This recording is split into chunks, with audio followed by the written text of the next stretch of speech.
Hello বন্ধুরা, কেমন আছেন আপনারা? আমি ফাইন আছি আপনাদের সাথে মোটরবাড়ি থেকে। তো আজকে যে বিষয়ে আপনাদের সাথে আলোচনা করতে আসলাম সেটি হচ্ছে এই যে অতিরিক্ত তাপমাত্রা। এই জিনিসটা সবার জন্য তো অবশ্যই একটি হুমকি স্বরূপ, তবে বিশেষ করে যারা বাইকার আছেন তাদের জন্য আমি আজকে আমার এই ভিডিওটি করছি।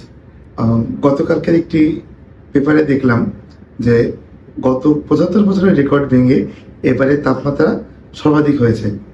তো এই গরমের হাত থেকে কীভাবে বাঁচবেন বা বাইকারদের এই সময় কী কী করা উচিত সেই সব নিয়েই আজকে আমার এই ভিডিওটি। তো এই প্রচণ্ড তাপদাহ থেকে বাঁচতে আমরা অনেকেই অনেক কিছুই করছি।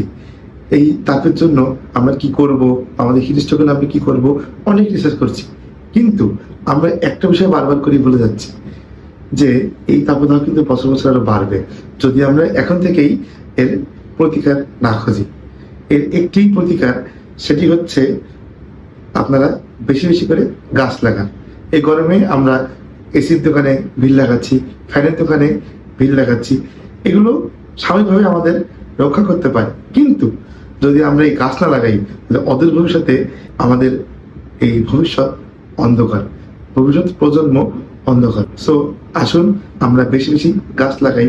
আমাদের প্রত্যেকটি মানুষ যদি একটি করেও গাছ লাগাই তাহলে অন্তত 17 কোটি গাছ লাগানো হবে। তো আসুন আমরা সবাই গাছ লাগাই, পরিবেশ বাঁচাই, নিজেদেরকে রক্ষা করি। আমাদের সাহায্য আমাদের কি করতে হবে? বন্ধুরা চলুন বেশি দেরি না করে ভিডিওটি শুরু করা যাক। প্রথমে আমি বলবো যে বাইকারদের কি কি করা উচিত। বাইকারদের প্রথম বন্ধু হচ্ছে তার হেলমেট। তো হেলমেট যেটি আপনি পরবেন সেটি অবশ্যই যাতে পর্যাপ্ত বাতাস যেতে আসতে পারে সেটি দেখে পড়বেন। বাংলাদেশে জ্যাম একটি খুব পরিচিত জিনিস, যেটি বাংলাদেশের প্রায় অধিকাংশ শহরেই হয়ে থাকে, আর ঢাকা হলে তো কথাই নেই। তো এই জ্যামের ভিতরে যদি আপনারা ফুল ফেস হেলমেট পরেন তাহলে অবশ্যই জ্যামের ভিতরে আপনার এই হেলমেটটি খুলে রাখবেন যাতে আপনার মাথায় পর্যাপ্ত পরিমাণ বাতাস যেতে পারে। এই যে তাপ, এই তাপে আপনার হাতে প্রচুর তাপ লাগবে। সো আপনি হাতে গ্লোভস ইউজ করুন। অবশ্যই ভারী কোনো জামা পরবেন না, যেসব জামা পরবেন সুতির জামা এবং খুবই পাতলা, যাতে বাতাস আপনার শরীরে লাগতে পারে। আর অবশ্যই যে গোসল, এই জিনিসটি আপনি একটা টাইম মেনটেন করে রাখবেন। এই টাইমে আপনি গোসল করবেন, বাড়ি থেকে এসেই হঠাৎ করেই গোসল করবেন না, একটু ঠান্ডা হয়ে তারপরে গোসল করবেন। তবে গোসল কখনোই মিস করবেন না এই প্রচন্ড তাপদাহে। প্রতিদিনের খাবার তালিকায় সহজ পাচ্য খাবার, অর্থাৎ যেসব খাবার খেলে সহজেই হজম হয়ে যায়, এসব খাবার আপনার তালিকায় রাখুন। তরল খাবার খাবেন এবং বিভিন্ন ধরনের ফলের রস খেতে পারেন। এবার বাইকেতে ছাড়া একটা কথা বলি যে আপনি যদি নর্মালি বেরোন, হাঁটতে বেরোচ্ছেন বা নামাজে বেরোচ্ছেন বা কোনো কাজে বেরোচ্ছেন, বাসায় আশেপাশে হোক বা একটু দূরে হোক, বাইক ছাড়া যদি বের হন তো অবশ্যই সানগ্লাস রাখবেন। বাইক নিয়ে বেরোলে সানগ্লাস রাখবেন, কারণ যেহেতু আপনার বাইকের পরে তো সবসময় থাকবেন না, বাইক থেকে নেমে কোনো কাজে যেতে হতে পারে, তো ওই সময় আপনি সানগ্লাস রাখবেন। আর যদি পারেন একটু টুপি রাখলেন, বা যদি পারেন আপনার কোমরে আপনার প্যান্টের সাথে একটা ক্যাপ রেখে দিলেন যাতে মাথায় আপনার তাপটা না লাগে। আর ছাতা রাখা যদি সবসময় সম্ভব না, যদি আপনি বাইক নিয়ে না বের হন তাহলে কাছে ছাতা রাখলেন, ছাতা রাখলে আপনার ডাইরেক্ট যে তাপটা লাগলো না। আর সানগ্লাস তো অবশ্যই রাখবেন। আর যাদের চোখে পাওয়ার আছে তারা বলবেন সানগ্লাস কিভাবে ইউজ করবো, তাদের ক্ষেত্রে আমার একটি পরামর্শ, সেটি হচ্ছে আপনারা ব্লু কার্ড, যারা আপনারা চশমা ইউজ করেন তারা জানবেন যে ব্লু কার্ড যে সানগ্লাস, ব্লু কার্ড যে গ্লাসগুলা, সেটা ইউজ করার চেষ্টা করবেন অবশ্যই। এরপরে যেটি বলবো সেটা হচ্ছে যে ভাজা পোড়া যেসব খাবার, গরমে যেসব খাবার খাবেনই না, অতিরিক্ত তেল জাতীয় বা চর্বি জাতীয় সব খাবার, এসব থেকে দূরে থাকবেন। আর চা কফি থেকে তো দূরে থাকবেনই।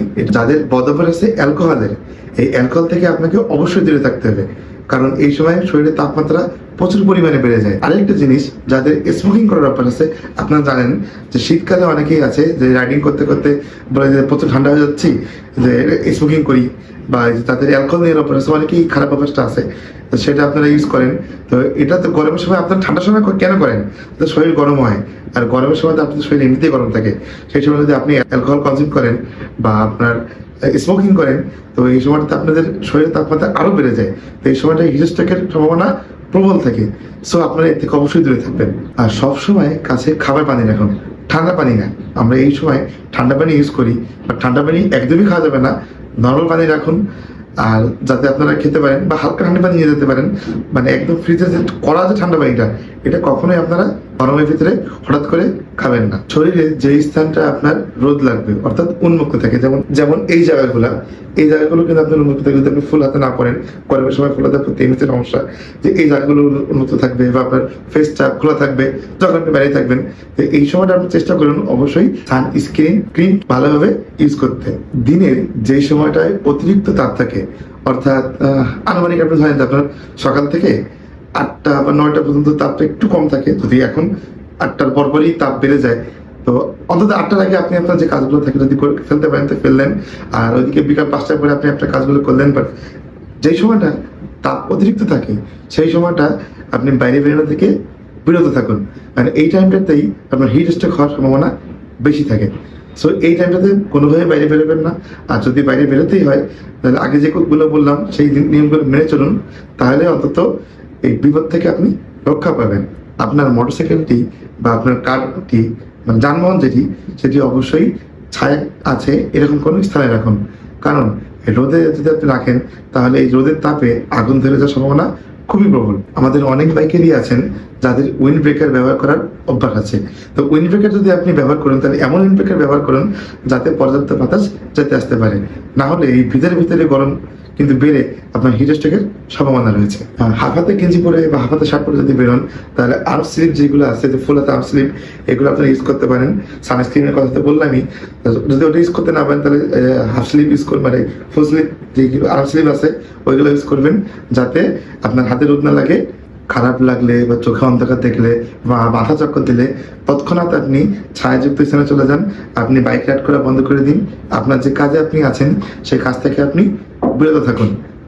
শরীরকে ঠান্ডা হওয়ার সুযোগ দিন।